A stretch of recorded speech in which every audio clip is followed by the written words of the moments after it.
das poucas varejistas que ainda está barata. A ação do agro, que pode ser a grande pagadora de dividendos no longo prazo. Um fundo imobiliário de classe promissora com desconto de 17%. A ação de tecnologia, que é a Alphabet chinesa. E uma criptomoeda que deve ficar no radar neste mês. As principais recomendações dos analistas para junho você confere agora. É novo por aqui? Inscreva-se no link da descrição e receba todos os meses as melhores oportunidades de investimento, direto, rápido e antes de todo mundo. Está no ar o Onde Investir em Junho.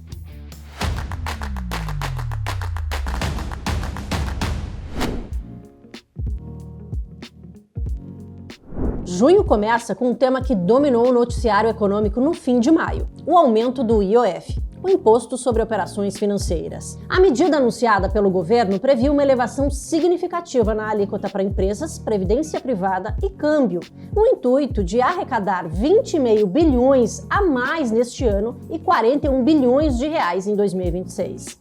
A reação do mercado, claro, foi imediata. Críticas vieram tanto do setor produtivo quanto de economistas, que apontaram o risco de fuga de investidores e aumento da insegurança jurídica. A pressão foi tamanha que fez com que o governo recuasse parcialmente da decisão. Mas o estrago já estava feito. O episódio reacende uma preocupação antiga: o risco fiscal. Em meio à dificuldade do governo em cumprir metas de resultado primário, a elevação pontual de tributos passa a ser vista como um sinal de improviso. E essa percepção pesa, especialmente no momento em que o Brasil tem a maior taxa de juros em 20 anos e ainda tenta ancorar expectativas de inflação e conter o avanço da dívida pública. Apesar disso, a Bolsa Brasileira voltou a bater recordes nominais, ultrapassando 140 mil pontos, com muito fluxo de capital gringo, que acabou deixando os Estados Unidos com a crescente narrativa sobre a redução do excepcionalismo norte-americano. E por falar nisso, a novela do tarifaço continua gerando reviravoltas nos mercados e o tema já chegou nos tribunais. Agora é acompanhar as cenas dos próximos capítulos. A segunda quinzena do mês também reserva mais uma super quarta, com decisões do Federal Reserve e do Banco Central do Brasil. Vamos descobrir onde investir em junho.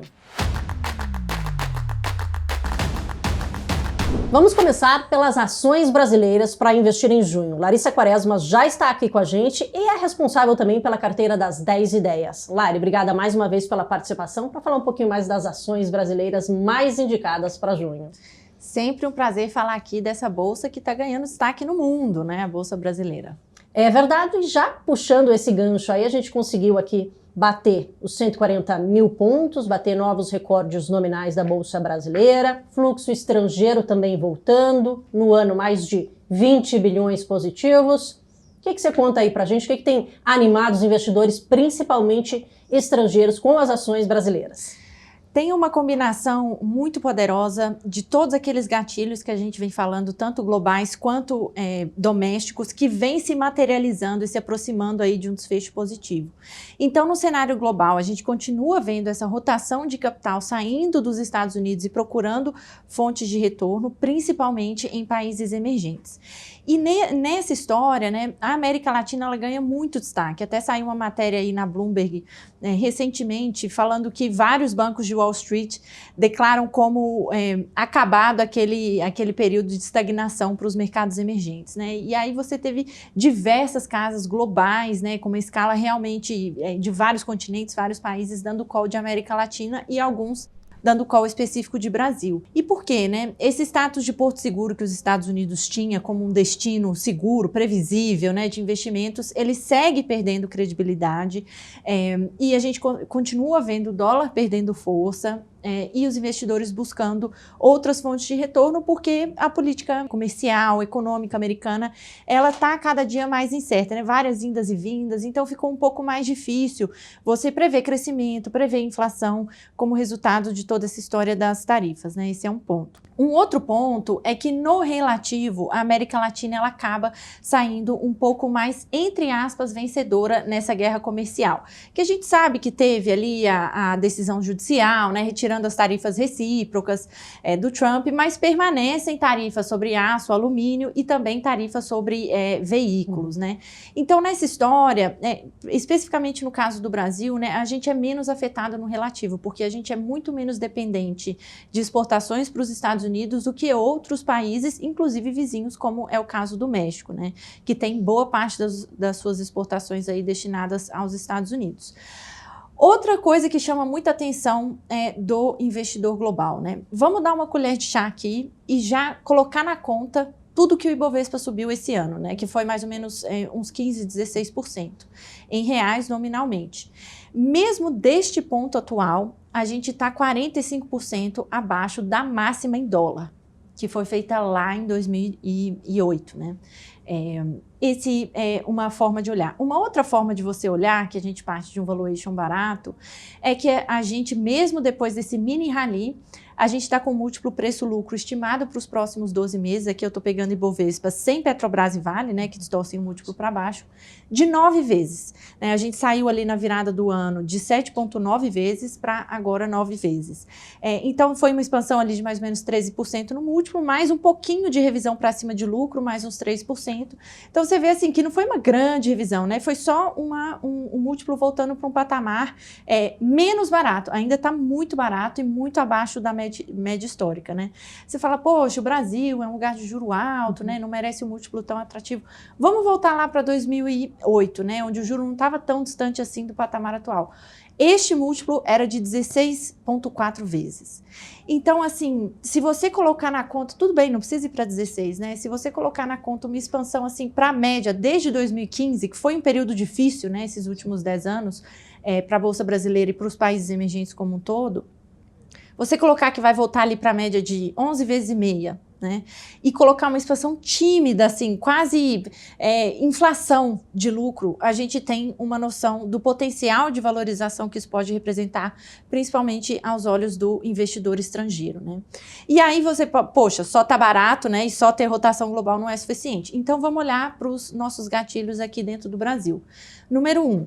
Chegamos ao fim do ciclo de alta de política monetária, né? Como a gente, no Onde Investir do mês passado, a gente falou que essa alta poderia ter sido a última e realmente, à medida que novos indicadores saem, à medida que integrantes do Banco Central fazem novos discursos, vai ficando bem claro que a gente chegou ao fim. Agora a discussão passa a ser não mais até quando vai subir, mas quando vai cortar, porque a gente tem essa noção de pico de Selic, né? E em junho a gente pode cravar essa convicção, porque vai ter super quarta, né? Tem decisão aí do Banco Central de juros e a expectativa é de uma manutenção. Então, esse é o primeiro gatilho. Um segundo gatilho é que mesmo com o juro de 14,75, nossa economia continua muito forte, né? O desemprego está próximo da mínima histórica. Saiu até o dado essa semana aí de desemprego, está abaixo de 6,5%. Então, assim, realmente muito forte. E isso é uma sustentação importante para os lucros das empresas, né? A gente até comentou aqui que, poxa, um juro alto, uma inflação alta poderia ser um fator de pressão, né, nos resultados das empresas, mas o que a gente viu no primeiro tri é que as empresas entraram muito preparadas, né, para esse cenário de juro alto e inflação alta. E, em muitos casos, né, principalmente as empresas voltadas para a economia doméstica, a gente viu os esforços de eficiência mais do que compensarem essas pressões em margem, né, do juro e da inflação.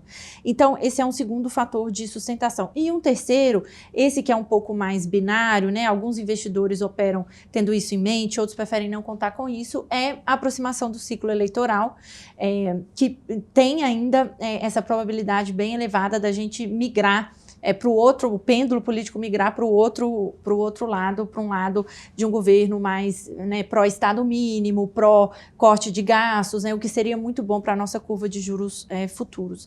Então, nada disso, né, quem acompanha a gente aqui sabe que nada disso é exatamente novo, né, a gente vem falando dessas coisas, mas à medida que ficam palpáveis, né, nos dados e esses gatilhos começam a se materializar, a gente vê que realmente o gringo tem motivos, né, para colocar dinheiro nessa história de Brasil que realmente, olha, está ficando difícil refutar, né? Então, falta quem? o investidor institucional.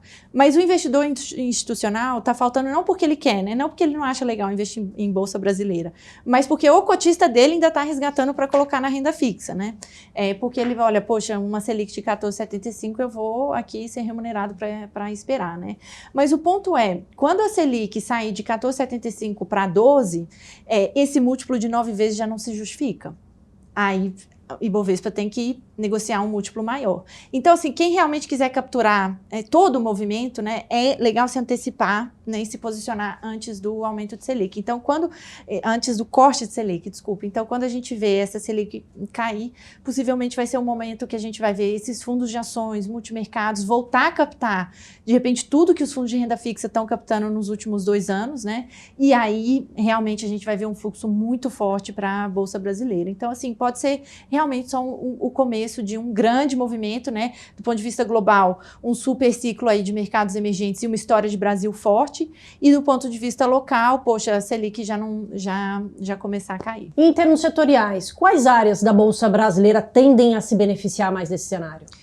Eu diria que principalmente as empresas voltadas para a economia doméstica, justamente pela incerteza no comércio global que a gente tem, né? Então, o cenário, né, apesar de não ser tão ruim quanto ali logo após o Liberation Day de 2 de abril, ele é um cenário de um comércio global em desaceleração, né? Então, eu acho que isso, para as empresas exportadoras, acaba pegando um pouco.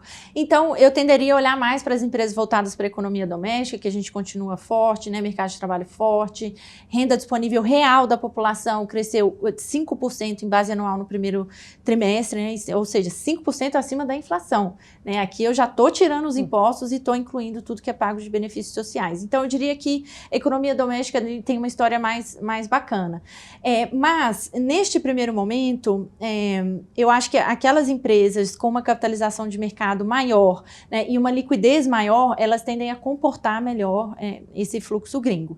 Sabendo que, se vier um pouquinho de fluxo gringo para aquelas empresas small e mid caps, justamente pela porta ser estreita, né, ela é estreita para sair, mas ela também é estreita para entrar. Então, tende a ter um efeito maior, percentualmente falando também. E esse movimento também te ajudou a escolher as ações para esse mês de junho? Sem dúvida, no mês de junho a gente tem super quarta, que deve consolidar, né, cravar o fim do nosso ciclo de alta de Selic. Isso pode ser um gatilho para as ações sensíveis a juros.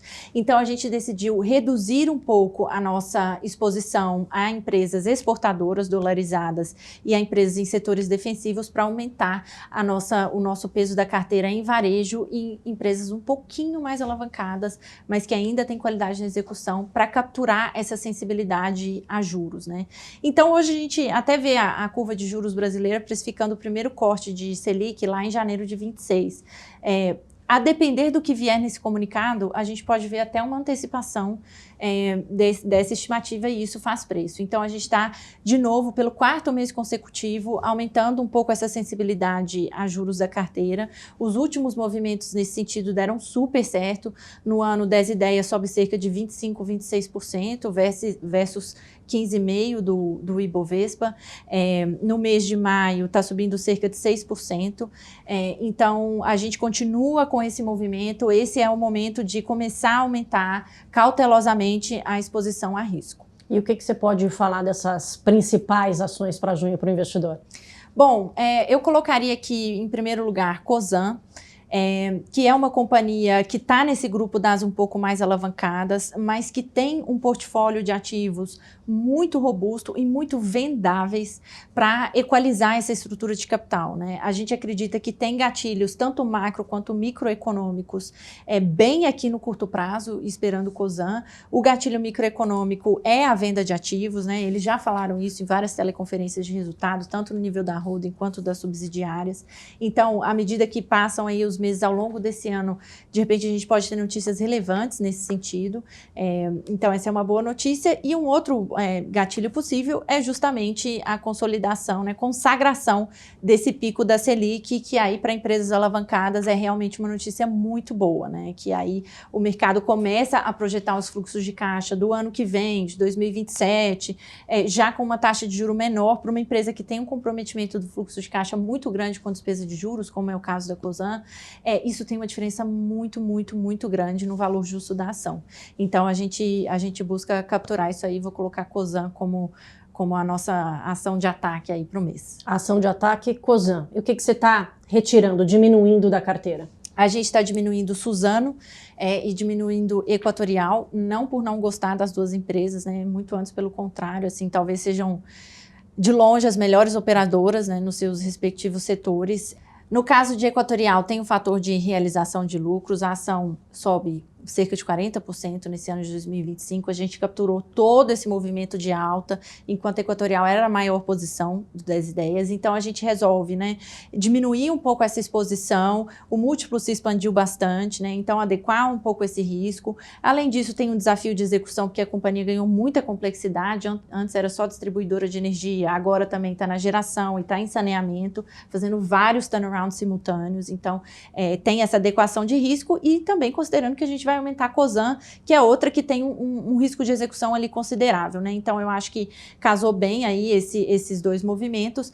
E no caso de Suzano, a gente está optando por reduzir a exposição ao dólar mesmo e reduzir essa exposição à temática do comércio global, que ficou muito balançada com a história da guerra comercial, né? A gente vê aí relatos de conversas de compradores que saíram da mesa de negociação, né? Quem ia fazer compras grandes, não só de papel e celulose, mas de outras commodities, né? Então, o cenário para preço de commodities, ele fica um pouco prejudicado. Então, a gente vendo esse cenário consolidar, né? Um cenário de dólar fraco e um cenário de comércio global mais fraco, a gente decidiu diminuir um pouco a exposição.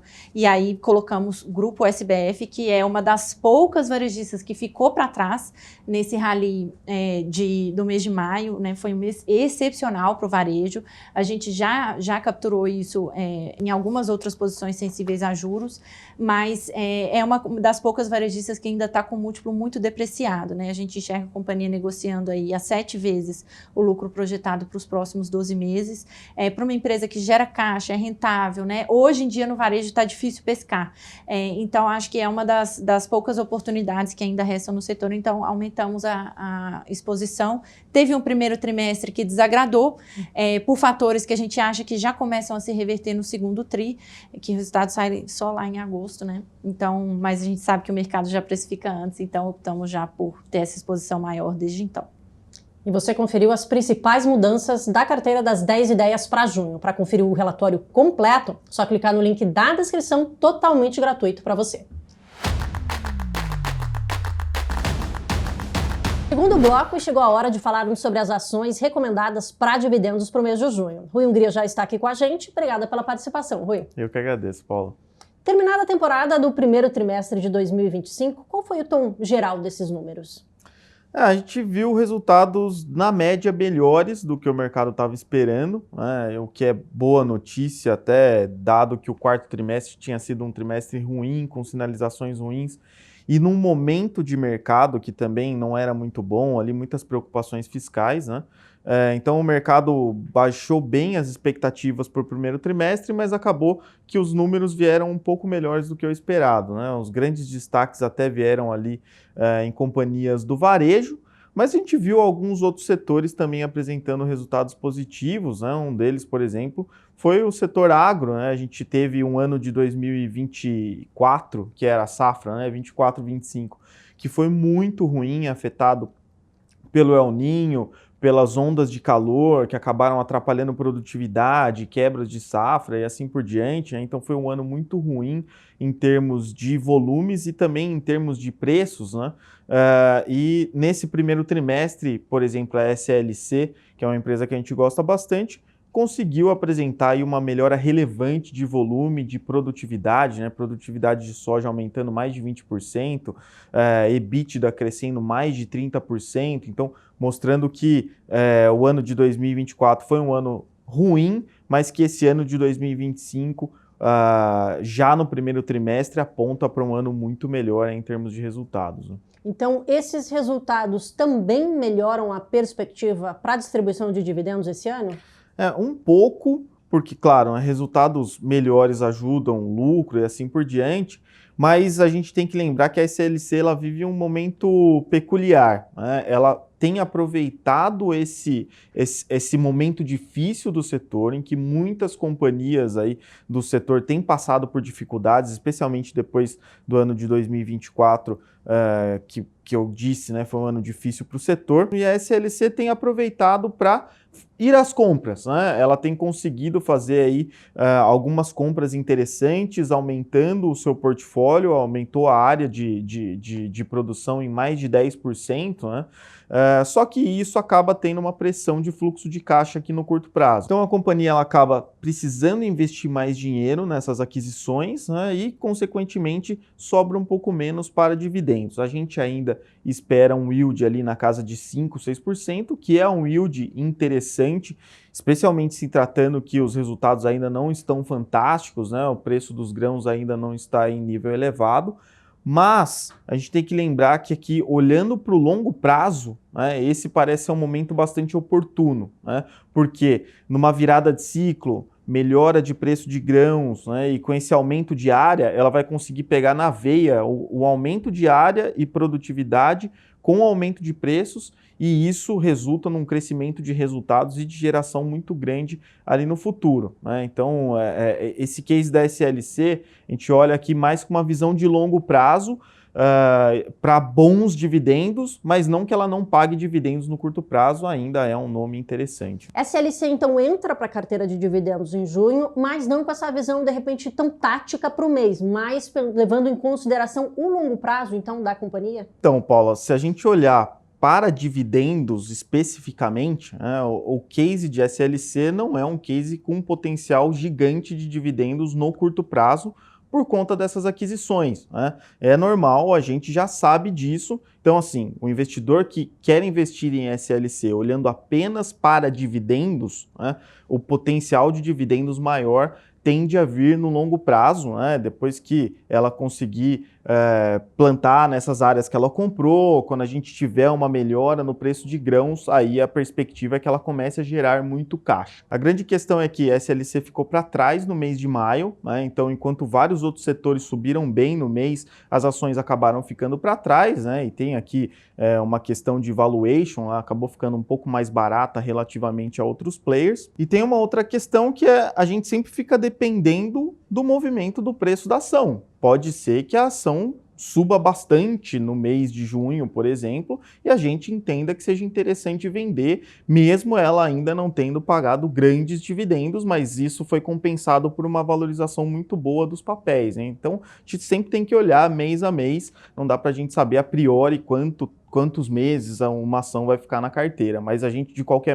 modo, né, olhando especificamente para dividendos, a gente entende que é uma ação interessante para se carregar no longo prazo. Já a indústria siderúrgica, Rui, continua num momento ruim aqui no Brasil devido à importação do produto chinês, mas Gerdau continua na carteira. Por que ainda continua na carteira de dividendos para esse mês de junho? Então, Paula, o fato da gente gostar de Gerdau tem muito a ver com o valuation, tá muito barato ainda, né? A gente está falando aqui de um múltiplo de menos de 4 vezes o valor da firma sobre EBITDA.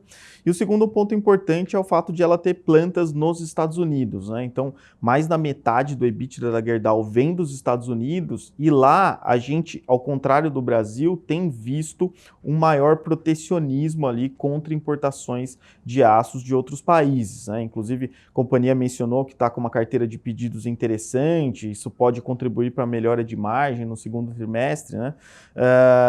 Então, assim, mesmo o fato de o Brasil estar vivendo um período difícil para as companhias siderúrgicas, nos Estados Unidos, a Gerdau consegue se aproveitar dessa melhora do ambiente, que acaba compensando aí partes dessa piora de perspectivas no Brasil, né? Então, esses são os dois principais fatores que faz a gente manter as ações da Gerdau na carteira. Você conferiu 2 das ações na carteira de dividendos para junho. Para conferir o relatório completo, só clicar no link da descrição, totalmente de graça. Fundos imobiliários, agora para a gente falar nesse terceiro bloco com Caio Araújo, responsável pela carteira das Top Picks do mês de junho. Obrigada pela participação, Caio. Eu que agradeço o convite, Paula. Vamos lá. A gente viu o IFIX, fundos imobiliários, também performarem muito bem em maio. O IFIX, inclusive, ganha cerca de 10% no ano. Isso com uma Selic em patamares altíssimos. E agora o mercado também já antecipa, tentando antecipar, o corte de juros. Esse movimento para os fundos imobiliários, ele melhora daqui para frente ainda mais? Olha, Paula, a tendência é de fato que a gente tenha uma interrupção desse ciclo de alta da taxa Selic, né, muito próxima aí de 15%. Isso já é um ponto favorável se comparado ao início do ano. Alguns players aí precificavam algo em torno de 16%, né, nesse término de ciclo. Então esse já é um ponto atrativo se comparado ao início do ano. Além disso, temos, como você bem citou, a antecipação de algumas casas envolvendo um ciclo de cortes, seja no final de 2025 ou início de 2026. Isso é muito importante para a categoria, para a renda variável como um todo, dado que a gente provavelmente terá um custo de oportunidade um pouco menor. Isso já favorece, numa perspectiva econômica, diversas classes e o setor imobiliário está inserido nesse contexto. E esse desempenho que a gente viu em maio, e mesmo abril e março, está muito relacionado a essa perspectiva que tende, de fato, a favorecer principalmente os fundos de tijolos, que foram uma das principais altas durante esse período, né? Agora, uma categoria que ganhou relevância nesses últimos tempos foi a de hedge funds, né? Inclusive ganhando em cima até dos fundos de fundos, né? Os FOFs. Pensando numa diversificação de portfólio, qual a sua visão? Isso se torna relevante mesmo para a diversificação? Como é que o investidor deve olhar para essa categoria? Dentre os segmentos que tiveram boa performance em 2025, os hedge funds e também os FOFs, né, e fundos multi-estratégias principalmente, foram alguns dos destaques. Temos aí altas acima de 2 dígitos durante o período. Eram fundos que estavam exageradamente descontados, especialmente no início do ano, aí com descontos super elevados. E com a retomada do mercado, ambas as categorias aí tiveram boa performance. Nós fizemos ao longo de maio um estudo bem completo sobre a categoria, trazendo inclusive a performance dos gestores dentro das carteiras desses fundos para analisar como que esse segmento da indústria performou ao longo dos últimos anos, levando em consideração que houve mudanças significativas na estrutura desses fundos. O que eu estou querendo dizer? Antigamente existiam apenas esse veículo chamado FOF, né, que é o fundo de fundos. Então o gestor comprava cotas de outros fundos, isso possibilitava aos cotistas uma diversificação já praticamente imediata. Ao longo do tempo, essa estrutura se mostrou menos eficiente em alguns períodos de mercado, especialmente de maior estresse, e com isso foi feita uma sofisticação dentro da política de investimento de alguns fundos, especialmente novas estratégias, fazendo com que esses fundos, né, se tornassem multi-estratégia e pudessem adquirir cotas de outros fundos, CRIs, imóveis diretamente, ações de empresas do mercado imobiliário, fazendo com que você tivesse aí uma maior diversificação até dentro das estratégias dos fundos.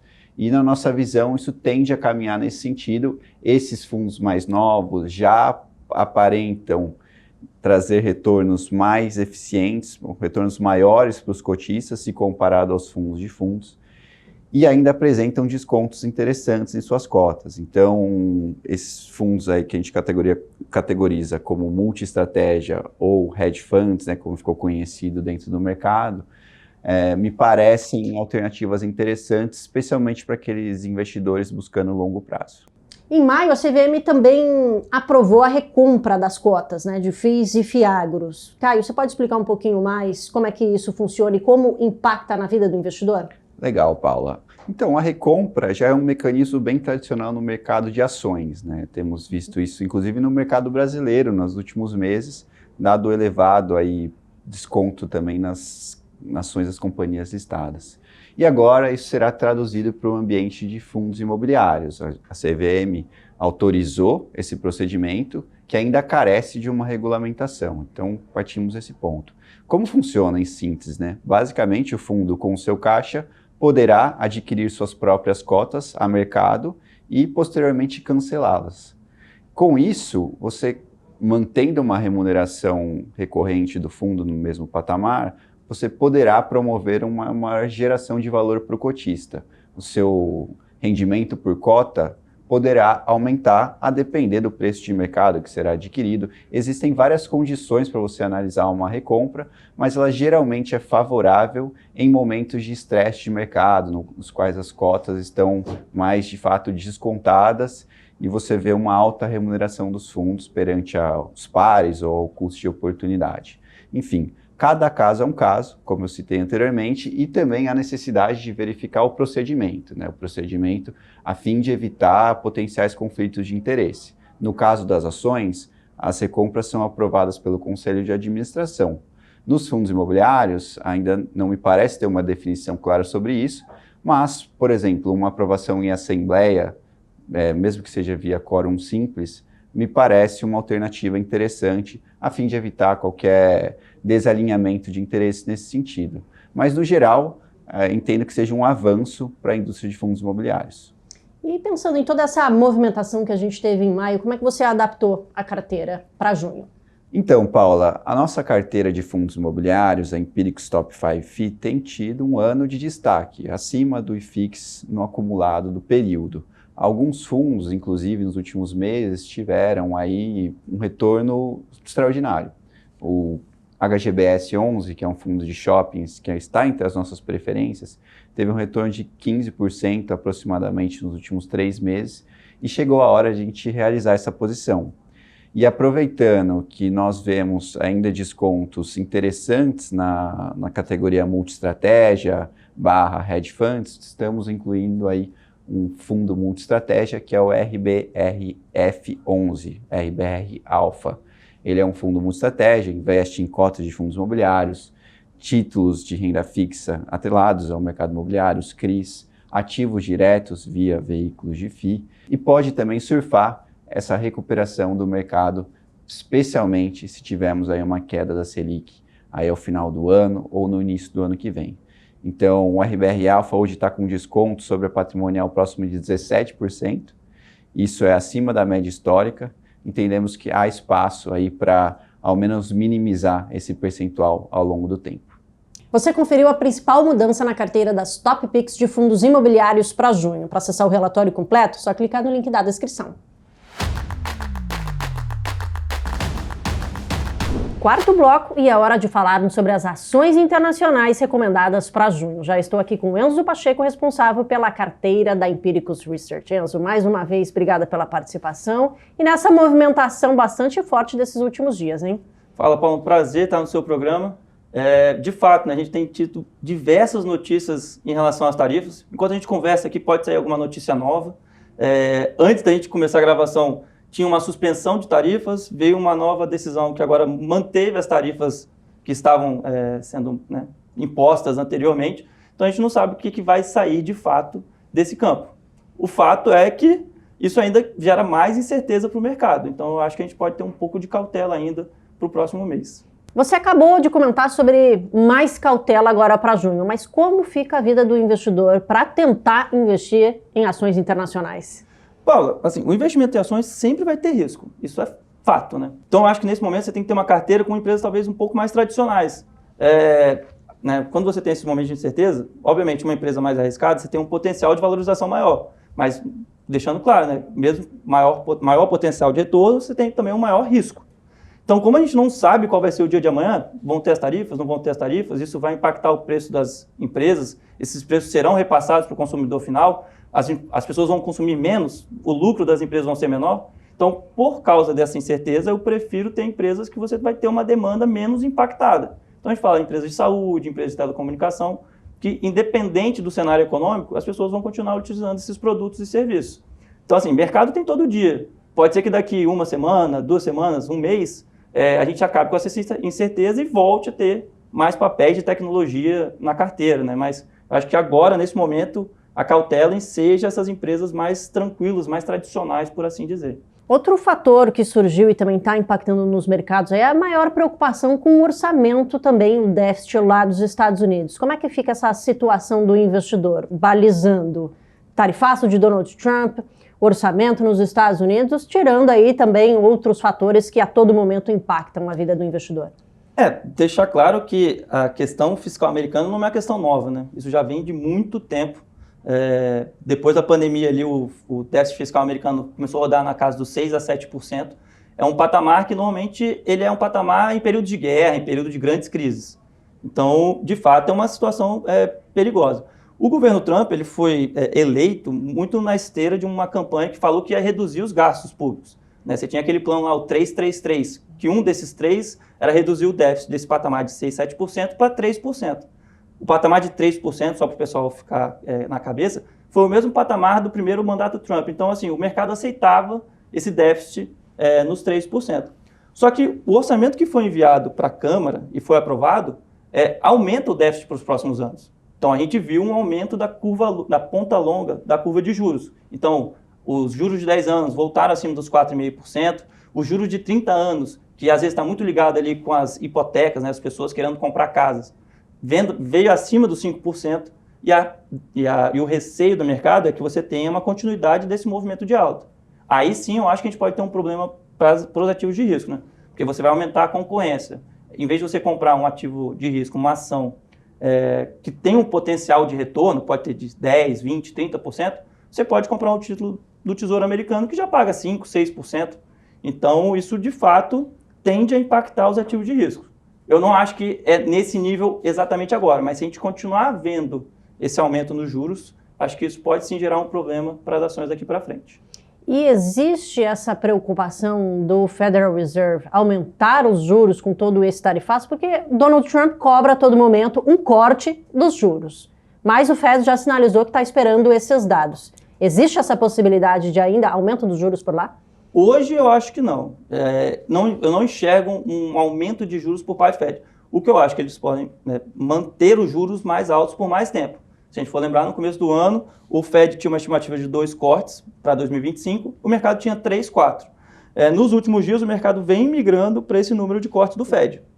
A não ser que você tenha uma piora econômica muito forte, para você ter que estimular a economia, eu acho que você deve ficar de fato nesses 2 cortes. Mas o próprio Powell, diversos membros do Fed já pontuaram que as tarifas não ajudam nesse cenário. Né? Então você tem uma possibilidade de piora do crescimento econômico, né, com uma queda do crescimento econômico, por outro lado você tem a piora na inflação, o aumento da inflação. E esse cenário que a gente já falou aqui algumas vezes da estagflação é o pior cenário para você combater, né? Porque você vai querer estimular a economia, o que cortaria os juros, ou você vai ter que querer combater a inflação aumentando os juros. Então, nessa última reunião do Fed, o Powell foi até questionado, né? Como é que você vai definir qual vai ser o mandato que vai pesar mais no final do dia? Ele falou, a gente tem que esperar para ver qual vai ser o maior impacto no crescimento ou na inflação.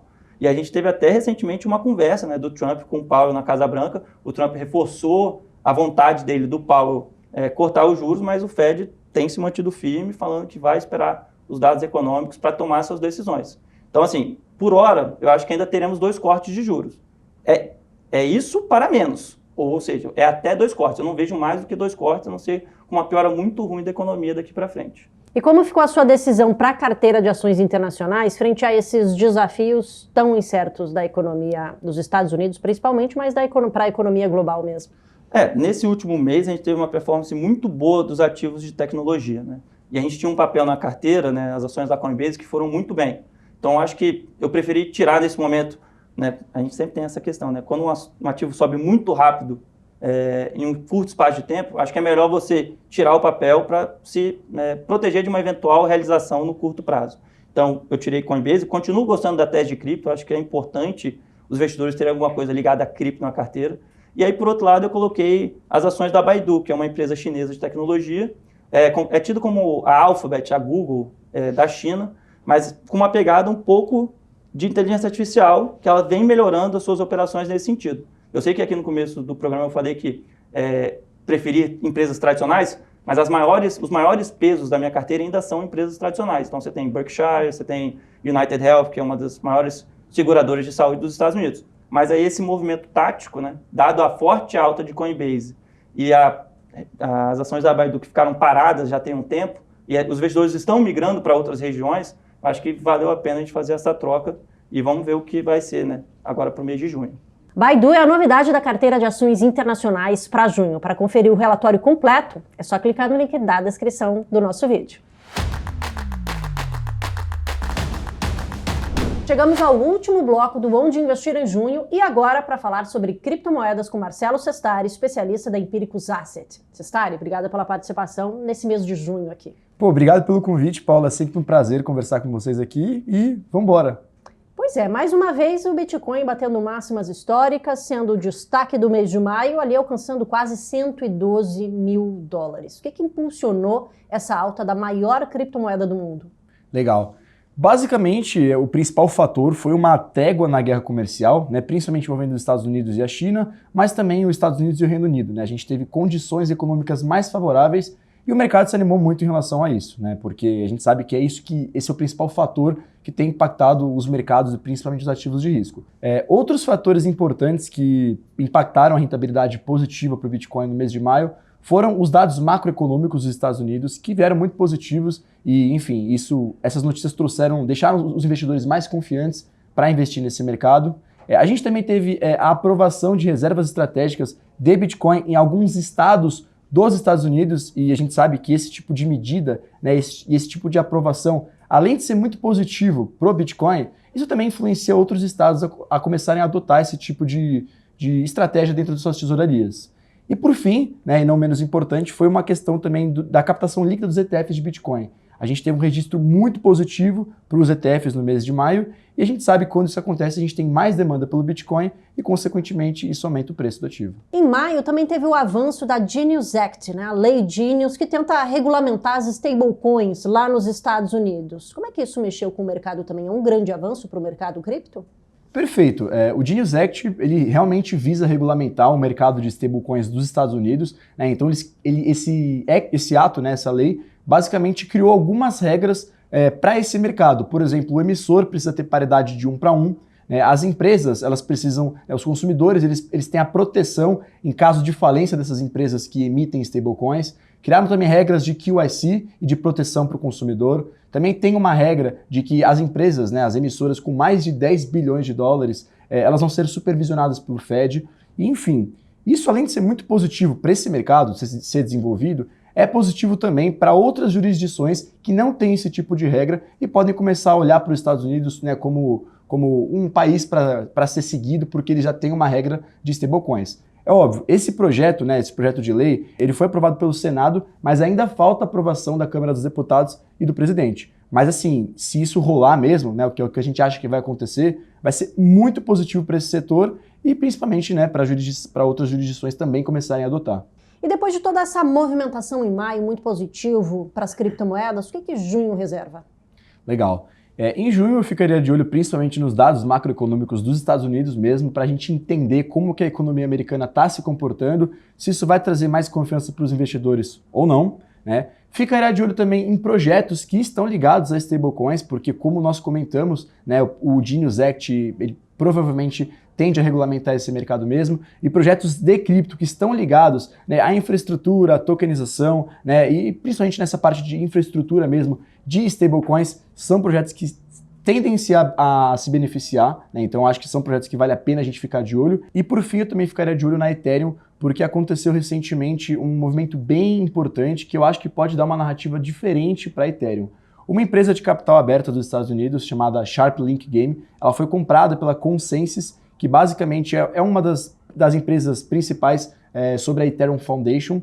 E depois que essa empresa foi comprada, eles compraram 425 milhões de dólares na reserva deles em Ethereum. E, enfim, isso trouxe muito barulho para o mercado e pode ser uma nova narrativa para o ativo. Então eu ficaria de olho também para acompanhar como tudo isso vai se desenvolver. E eu acho que pode ser um mês muito positivo, não só para o Ethereum, mas para os outros ativos que eu comentei. Ethereum está no radar dos investidores de cripto para junho. Para conferir todas as atualizações do Marcelo Sestari, é só clicar no link da descrição, totalmente de graça. A gente fecha mais uma edição do nosso Onde Investir com as principais oportunidades de investimento para o mês. Se você gostou do conteúdo, aproveita para curtir o vídeo, se inscrever no canal e ativar as notificações para não perder as próximas edições. Mês que vem tem evento especial para saber onde investir no segundo semestre. Acesse o link na descrição do vídeo para assistir em primeira mão e receber os conteúdos exclusivos. A gente se vê lá!